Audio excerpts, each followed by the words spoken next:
Olá, seja bem-vinda, seja bem-vindo ao culto da Igreja Batista em Casa Forte, que, como nós sempre dizemos, tem sua sede na Estrada das Ubaias, 776, esquina com a Avenida 17 de Agosto, nas entradas do Poço da Panela, no bairro de Casa Forte. Nossos cultos presenciais estão acontecendo apenas aos domingos, às 10h30 da manhã, e para participar é necessário que haja uma inscrição prévia. Nós limitamos o número de presentes aos cultos em função da pandemia do Covid-19. Estamos planejando o início de outros horários, a realização em outros horários, e assim que isso acontecer, nós estaremos anunciando.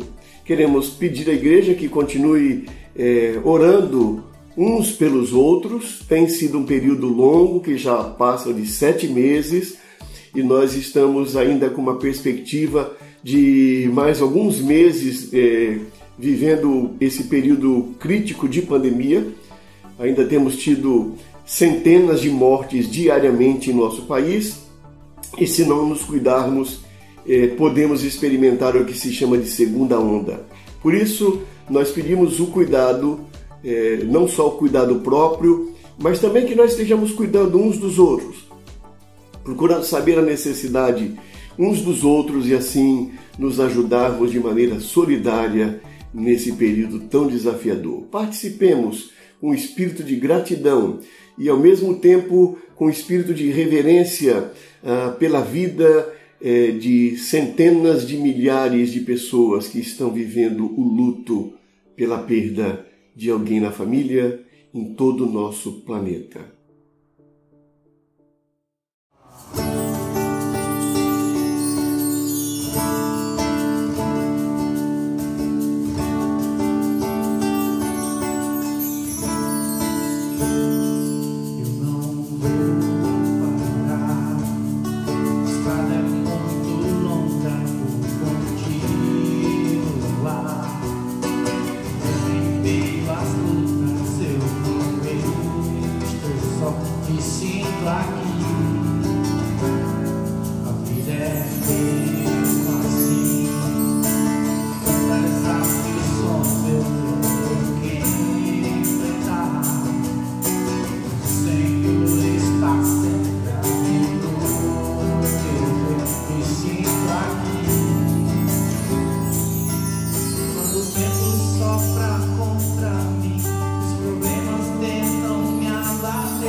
Chamado, o Evangelho anuncia.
Esse é o momento do nosso culto que nós separamos para a dedicação de vidas e bens. É o momento em que nós trazemos a presença de Deus e a presença das pessoas que conosco participam do culto. Trazemos os nossos motivos de gratidão e também compartilhamos um pouco dos desafios que nós estamos vivendo. Nós temos acompanhado como igreja os membros da igreja, os agregados da igreja, cuidando para que nenhum deles passe necessidades. Nós queremos ajudar aqueles irmãos e aquelas irmãs que vivem alguma situação de adversidade e tem sido objeto do nosso cuidado e também da nossa oração. Esse é o momento também que nós participamos da gratidão por diversos motivos que cada um tem, mas de maneira especial, a partir do culto de hoje, nós estamos podendo anunciar as pessoas que fazem aniversário. Fiz um trabalho de cadastramento de todos os membros e agregados da igreja em minha agenda pastoral e já podemos então saber, por exemplo, que nesta semana, no dia 20, nós teremos a professora Mônica Torres e no dia 21 nós teremos a nossa irmã Elisama, mãe e filha, que estarão fazendo aniversário esta semana e nós queremos agradecer a Deus pela vida das duas que têm sido bênção na vida de nossa igreja. Ontem, 17 de outubro, nós tivemos o aniversário da nossa irmã Gersina, que é agregada à nossa igreja e também nos lembramos dela e agradecemos muito a Deus pela vida dela. Vamos nos colocar diante de Deus também, agradecendo pelo sustento da sua causa. Falar de dinheiro em igreja tem sido um desafio muito grande já há alguns anos, devido ao abuso cometido por muitas igrejas, especialmente alguns grupos que se autodenominaram evangélicos, e isso tem sido desafiador, mas é um assunto que faz parte da nossa caminhada numa igreja que trata das finanças com transparência, com austeridade, decidindo o uso dos recursos de maneira democrática, procurando aplicar o dinheiro naquilo que de fato faz diferença na vida das pessoas, segundo aquilo que nós aprendemos com a vida e com os ensinos de Jesus nas Escrituras Sagradas. Então, agradecemos a Deus a sua vida, que tem procurado contribuir depositando na conta bancária da igreja suas ofertas, seus dízimos a cada mês e tem permitido que a igreja cumpra com seus compromissos. Neste final de ano, nós estamos dialogando já com a igreja sobre a possibilidade de alguns investimentos preparatórios para o retorno às atividades plenas do próximo semestre. Nós compartilharemos aqui as campanhas que faremos e contamos com a sua colaboração desde já, sempre colocando as pessoas em primeiro plano e não fazendo nada que seja bom para a igreja, se deixarmos de lado aquilo que seja bom para membros da igreja que estão vivendo em situação de adversidade. Vamos orar ao Senhor nesse momento. Muito obrigado, Pai, por esse momento tão especial em nossa vida, quando nós nos colocamos diante de Ti agradecendo por coisas boas, por coisas não tão boas que também acontecem na nossa vida. Queremos Te agradecer pelos aniversariantes, pelas aniversariantes desta semana. Queremos colocar suas vidas nas Tuas mãos e agradecer pela bênção que elas têm sido na vida de nossa igreja. Colocamos os enfermos, colocamos aqueles que estão vivendo adversidade em suas vidas profissionais, suas vidas econômicas, aqueles que estão vivendo momentos difíceis, talvez em termos de vida emocional, de relacionamento familiar. Que o Senhor nos ajude como igreja a sermos solidários, a cuidarmos uns dos outros. É a nossa oração em nome de Jesus. Amém.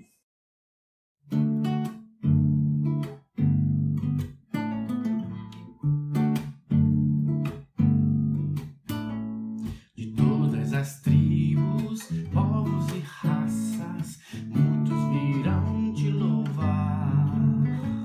De todas culturas, línguas e nações, no tempo e no espaço, virão te adorar.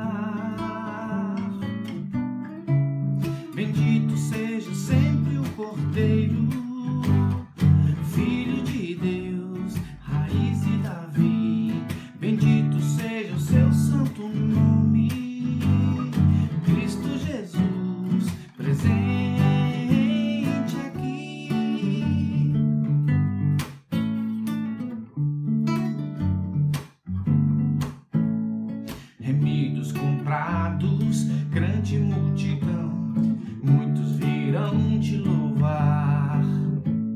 O povo escolhido, teu reino e nação, no tempo e no espaço virão te adorar. Bendito seja sempre o Cordeiro, Filho de Deus, raiz e Davi. Bendito seja o seu santo nome, Cristo Jesus, presente aqui.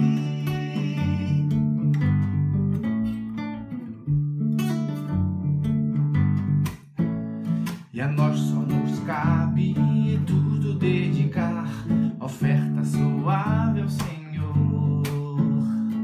Dons e talentos queremos consagrar pra vida no teu altar, pra o teu louvor. Bendito seja sempre o Cordeiro, Filho de Deus, raiz e Davi. Bendito seja seu santo nome, Cristo Jesus, presente aqui. Bendito seja sempre o Cordeiro, Filho de Deus, raiz e Davi. Bendito seja o seu santo nome, Cristo Jesus, presente aqui. Cristo Jesus, presente aqui.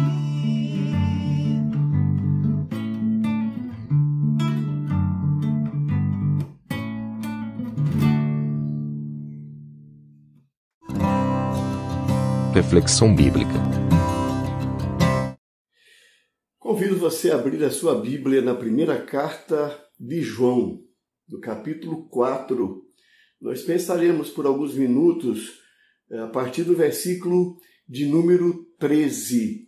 O versículo de número 13, que começa dizendo assim: sabemos que permanecemos nele e ele em nós, porque ele nos deu do seu Espírito. É importante nós nos lembrarmos que o amor de Deus é um amor que se concretiza no dar. Ele se doa, ele se dá por nós. E aqui ele começa falando de mais uma evidência da presença de Deus em nossa vida. Mais uma evidência de que efetivamente nós conhecemos Deus. Ele diz que nós sabemos que permanecemos nele e ele em nós, porque ele nos deu do seu Espírito. Essa é a maneira de saber que nós permanecemos nele, que ele permanece em nós, que há um canal de ligação, que existe uma comunhão entre nós e Deus. E a primeira palavra que ele coloca, nós sabemos disso porque ele nos deu do seu Espírito. Há uma participação nossa no Espírito de Deus. Há em nós qualidades do caráter de Deus. João colocou de diversas maneiras ao longo da sua carta, desde o primeiro capítulo dela, algumas marcas do Espírito de Deus que fazem parte da nossa própria vida, da nossa espiritualidade. Ele diz, por exemplo, que ele nos deu lucidez, ser lúcido, viver na luz. É um sinal da presença de Deus, porque Deus é luz. Ele fala também que nós experimentamos a santidade. E eu repito sempre que santidade é uma palavra do vocabulário sacerdotal, da linguagem sacerdotal, que pode ser entendida à luz dos textos do Velho Testamento, principalmente, como sendo saúde. Santidade é saúde e faz parte do Espírito de Deus, esse Espírito de saúde. Quando a Bíblia diz Deus é santo, Deus não é enfermidade, Deus é saúde. E faz parte do Espírito que Ele nos deu também cultivarmos a saúde, a santidade. Ou também o texto fala que faz parte do Espírito de Deus a justiça. Isso significa que quando nós compartilhamos do Espírito de Deus, nós também revelamos no nosso espírito o senso de justiça. Também o João nos fala do Espírito de Deus como sendo da verdade. E que tendo o Espírito de Deus em nossa vida, nós temos um compromisso com a verdade, que é um desafio muito grande, porque identificar a verdade exige coração aberto, mente aberta, pesquisa, estudo, diálogo, para chegar àquele ponto que nós chamamos de o fenômeno, o acontecimento único, que nós tomamos conhecimento a partir de testemunhos ou a partir de estudos, de provas, de evidências. Mas o nosso compromisso é com a verdade, não é com narrativas ideológicas, mas pela busca da verdade. Isso faz parte do Espírito, que é um Espírito dominado por Deus. E ele fala, o último que ele coloca nessa sequência é o Espírito de amor. Como o nosso Deus é um Deus amoroso, também faz parte do nosso espírito cultivar o amor. Então, nesse sentido, é que ele diz que nós sabemos que permanecemos nele e ele em nós, porque ele nos deu do seu espírito. Nós participamos da espiritualidade divina por uma concessão. Ele continua dizendo que vimos e testemunhamos que o Pai enviou seu Filho para ser o Salvador do mundo. Aqui ele está falando com pessoas que faziam parte ainda da sua caminhada, que haviam testemunhado.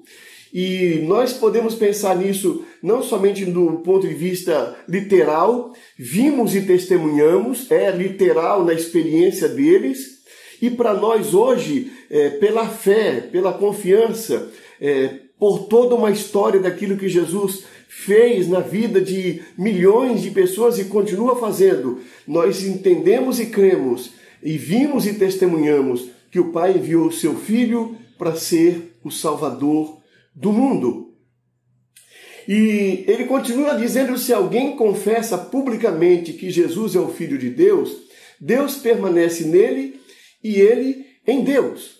Aqui nós voltamos a uma palavra que ele já usou outras vezes e, portanto, não será demais que eu também use mais uma vez essa expressão, que é a ideia de se alguém confessa, não é? Se alguém confessa publicamente que Jesus é Filho de Deus, diz o texto, Deus permanece nele. E nós então estamos tomando muito cuidado de esclarecer aqui que confessar publicamente não se refere apenas ao discurso, aquilo que nós dizemos sobre Jesus, mas confessar publicamente tem a ver com história de vida. Eu peço licença para trazer do mundo da política esse alerta, porque eu faço isso porque no momento é nesse universo que mais nós temos presenciado a confissão de fé de maneira puramente oral. É muito importante que você que me ouve, que nós prestemos muita atenção nas campanhas eleitorais para prefeitos, prefeitas, vereadores e vereadoras. É importante que nós acompanhemos, porque nós temos que fazer uma escolha. O nosso sistema político eleitoral é meio complicado. Nós votamos em quem nós não conhecemos, que está longe de nós. Então nós acompanhamos a campanha. E quando nós percebemos na campanha, nós vemos as insinuações, o namoro com pastores, com líderes religiosos. Percebemos a presença na campanha de fachadas de igreja. E isso tudo para passar para você e para mim a impressão de que aquela candidata, de que aquele candidato, eles são pessoas que são tementes a Deus, são pessoas que respeitam a Deus, são pessoas que publicamente confessam a Deus. Porém, nós já somos experimentados em campanhas políticas. E nós também já conhecemos um pouco das estratégias de marketing de política. E nós sabemos que essa associação de candidatos e candidatas ao mundo religioso não retrata, na maioria dos casos, um compromisso daquela candidata, daquele candidato, um compromisso efetivo com a pessoa de Jesus na sua história de vida, nas suas escolhas. Mas trata-se apenas de uma estratégia de marketing eleitoral para que você associe o nome dela, o nome dele à fé religiosa e por isso você deposite o seu voto nela ou nele. Mas na verdade ali não é uma confissão de fé nos termos que João fala nas Escrituras Sagradas, mas apenas um projeto de poder que não tem nenhum escrúpulo de enganar as pessoas, passando a impressão de tratar-se de gente comprometida com a igreja, gente comprometida com o evangelho. No final, o que eles querem é o seu voto e o meu voto. Eu peço de novo desculpas por trazer esse exemplo para ilustrar o que esse texto está dizendo. O texto está dizendo: se alguém confessa publicamente que Jesus é Filho de Deus, Deus permanece nele e ele em Deus. Mas essa confissão não é uma confissão meramente oral, não é uma confissão meramente verbal, não é apenas um discurso em tempos de eleição que tem por objetivo usar você, usar a mim, num projeto de poder político no qual, em grande parte das decisões, os valores espirituais do reino de Deus não são usados para implementar políticas que sejam abençoadoras para a vida não apenas de um grupo de amigos, não apenas de um grupo de correligionários, mas para a vida de toda uma coletividade. Preste bem atenção e eu fecho o parênteses aqui nessa ilustração, que eu sei que é sempre um risco de muita crítica quando você usa, mas nós precisamos falar a respeito desse assunto e aplicar os ensinos da palavra de Deus à realidade, inclusive da vida política, porque ela faz parte da nossa caminhada. E ele termina o texto dizendo: assim conhecemos o amor que Deus tem por nós e confiamos nesse amor. Assim conhecemos. Assim como? Pelo fato de nós termos experimentado o Espírito de Deus, porque Ele compartilhou conosco o seu Espírito. Pelo fato de nós termos visto e testemunhado a vinda de Jesus como doação de Deus para ser o Salvador das nossas vidas. E pelo fato de confessarmos publicamente que Jesus é Filho de Deus, confessarmos com a nossa vida. Por essas razões, nós podemos dizer que nós conhecemos o amor de Deus por nós e confiamos nesse amor.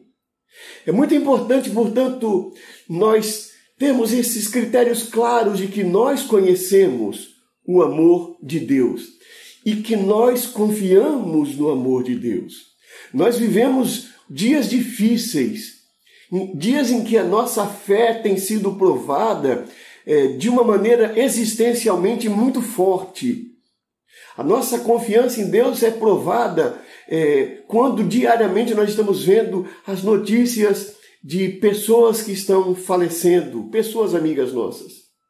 Aliás, eu gostaria de aproveitar esse momento de fazer aqui a minha homenagem à Dona Dondon. Dona Dondon, esposa de Antônio Lima, também já falecido. Pais de um casal, e esse casal, Marcos, é muito amigo meu. No meu tempo de seminário, eu experimentei o amor de Deus através da vida da família de Dondon e Antônio Lima. Era na casa de Dondon, numa das casas da Igreja Batista da Rua Imperial. Era uma das casas nas quais eu estava quase que diariamente.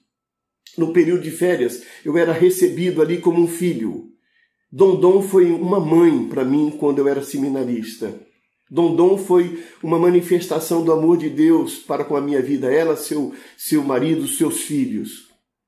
E Dondon partiu esta semana na cidade de Oieiras, no Piauí, vítima do Covid. Dondon foi uma expressão do amor de Deus. E eu gostaria de dizer que nós estamos sendo provados existencialmente com perdas de pessoas tão queridas e que nós nos colocamos diante de Deus muitas vezes indagando por quê? Por quê? Por quê? Mas o amor de Deus é tão forte na nossa vida. Nós temos experimentado tanto amor de Deus que esses desafios existenciais, sanitários, que nós estamos vivendo nesse período de pandemia, não conseguem apagar, não conseguem, como diz o escritor bíblico, afogar esse amor. Que nós continuemos confiando no amor de Deus e que nós continuemos sendo testemunhas do amor de Deus, como igreja, no nosso dia a dia, através das nossas palavras, das nossas atitudes e das nossas ações.